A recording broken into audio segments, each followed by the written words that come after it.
Hi there, I'm Rochelle Fitzgerald, and this is my final video project for Education 776, ASB the Williams Act, a lunch conversation between the ASB director and the school's athletic director. Come in. Hey Mark. Hey Rochelle, how are you? I'm good. How you doing today? Yeah, good, thanks. Come on, take a load off. Thanks for meeting with me. Yeah, sure. Just having some lunch. What can I do for you today? Lunch. Haven't had time to pack lunches. I've been so busy lately. Did you get my recent email? Which one? You send me 20 emails a day too, you know. The most recent one was regarding prom. A teacher or a parent emailed the assistant principal and asked if we could pay for her son's prom ticket. Oh yeah, I did see that. Did you speak to the principal or the assistant principal as of yet? Well, actually, assistant principal is the one that drew it to my attention. He forwarded me her email correspondence and asked me to decide what the best conclusion was, and I'm supposed to get back to him. But I want to talk it over with you. So you want to process? Yeah, that would be helpful. Okay. What's going through your mind? Well, first the parents cited Williams as their support for why the school should fund the student to attend prom. And truthfully, I've been waiting for this to happen. Well, that's an easy one. Williams wasn't created to provide school funds for dances. Issue solved. Can I have one of your cookies? No.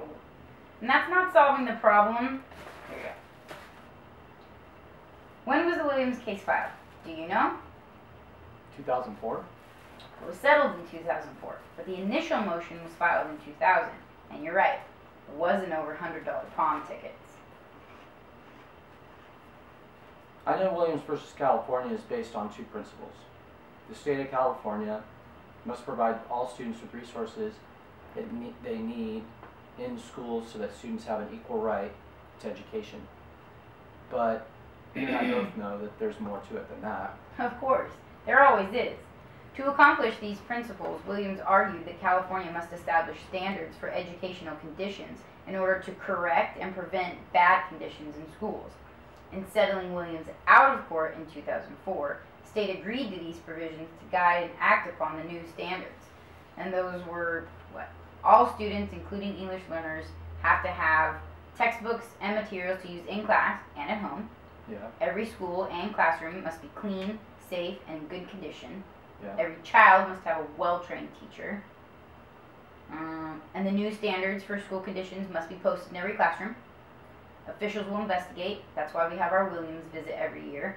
And a complaint procedure will be available to teachers, parents, and community members to voice their concerns. This still has nothing to do with prom. Besides education, a fundamental right under the California Constitution, schools were given a lot of money to change education under and around Williams. But where did all the money go?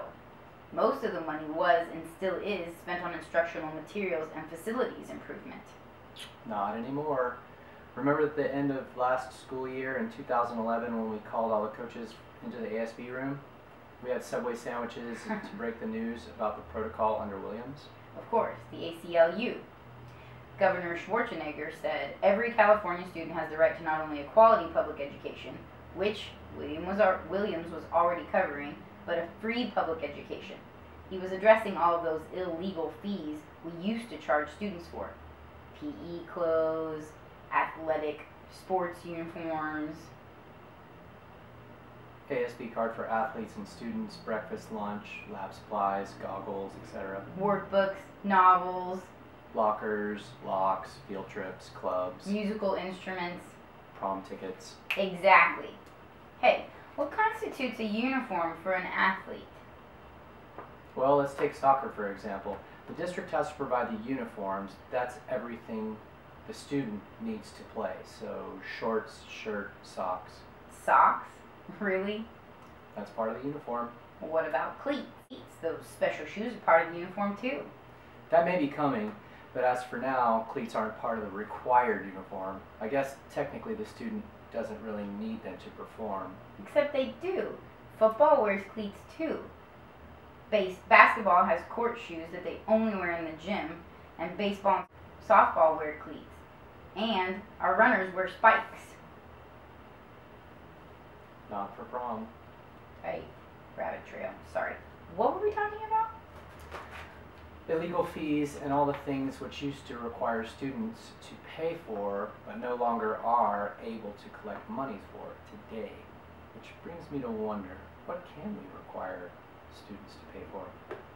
Well, transportation to and from school, food, but not if they qualify for free or reduced lunch, insurance for student athletes and when they attend field trips, lost or damaged books, cost for the field trip, transcripts that they need to order. I think that's about it. There are a lot of gray areas, like what you brought up about cleats. You're right, student and athlete specific shoes to participate in sports, but district doesn't pay for footwear.